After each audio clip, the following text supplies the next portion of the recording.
محترم رئیس مجلس ملی مجلس عالی جمهوری تاجیکستان رستم اماملی، ما ساکنان شهر خورق و ناحیه‌های ولایت مختار کوهستان بدخشان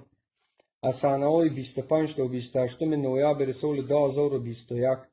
باعث بلند مسئولیت شهروندی با طلبات‌های نمایندگان رسمی حکومت جمهوری تاجیکستان و مردم جمع آمده در میدان اسماعیل سامانی شهر خورق با مقصد به اعتدال آوردن وضعیت سیاسی و صلح و ثبات در شهر خورق علاقمند با قضیه صحنه 25 نوامبر سال 2021 در دهه تفدیم نویه روشقلا جان و سلامتی خود را در خطر گذاشته به محاکمه و بررسی طلبات‌های مردم و حکومت کار را شروع نمودیم. مقصد مراجعت ما به عنوان شما وابسته به وضع سیاسی اجتماعی در ولایت مختار کوهستان بدخشان می باشد. حالت کار چنین است که وضعیت در شهر خورق از صحنه 25 نوامبر سال 2021 بعد از گذراندن عملیات اپراتیوی جستجویی در دهه تفدیم نویه روشخلا در نتیجه آن شهروند زیوبکوف گلبدین به قتل رسانیده شد، 2 نفر دیگر زخمی شدند و مردم به طور استخیوی وابسته به این کار در زمینه هیجان در میدان اسماعیل سامانی شهر خورق جمع شدند. در تظاهرات 17 نفر در نزد مقدسات ملت پرچم دولتی جمهوری تاجیکستان از یک طرف، نشان دولتی جمهوری تاجیکستان از طرف دیگر و مجسمه اساسگذار دولت تاجیکان اسماعیل سامانی از تیر یراق آتشفشان کارمندان مقامات قدرتی زخمی شدند که 2 نفر از آنها به هلاکت رسیدند. این زمان فقط مسئله جوابگری برای لطوکوب کارمندان مقامات قدرتی باقی مانده شده است و درباره 2 نفر کشته شده و 15 نفر شهروندان از تیر زخمی شده سخنی نیست.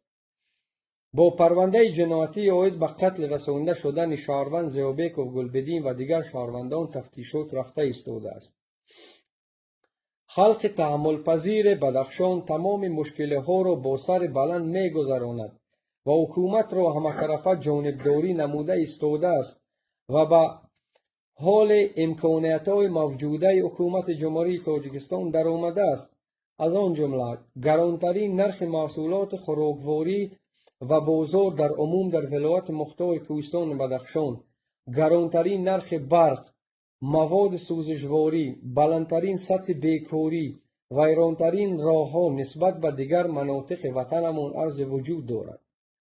اما روی راست و بی اساس مردم آسایشته را پراندن از طرف مقامات قدرتی با هر حقوق ویران کنی نچندان وزنین داغدار سودی نمودن جوانان، بدنام و سیاه نمودن مردم ولایت مختار کوهستان بدخشان در عموم از شبکه‌های دولتی و وسایط اخبار عامه، فشارآوری به کارمندان ساحه معارف، تندرستی، صاحبکاران و دیگر طبقه‌های جامعه در عموم از همه چهارچوب طاقت پذیری و تحمل پذیری گذرانیده و برآورده شده است.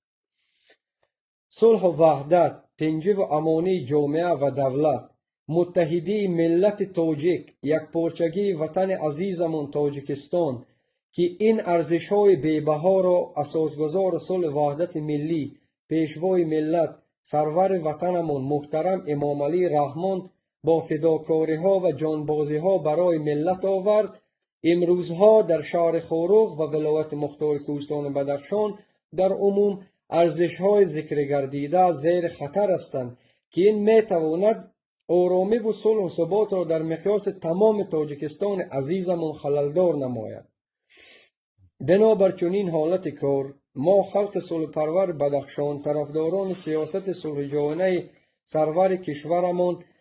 پیشوای ملت محترم امامعلی رحمان با یک امید به شما مراجعت می نماییم که مسئله وضعیت در ولایت مختار کوهستان بدخشان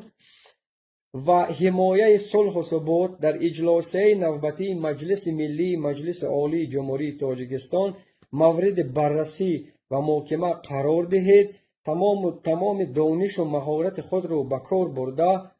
وضعیت در ولایت مختار کوهستان بدخشان و زیر نظارت قطعی خودشان قرار داده با ما کمک عملی خود را رسانید. تشکر به دقتتان.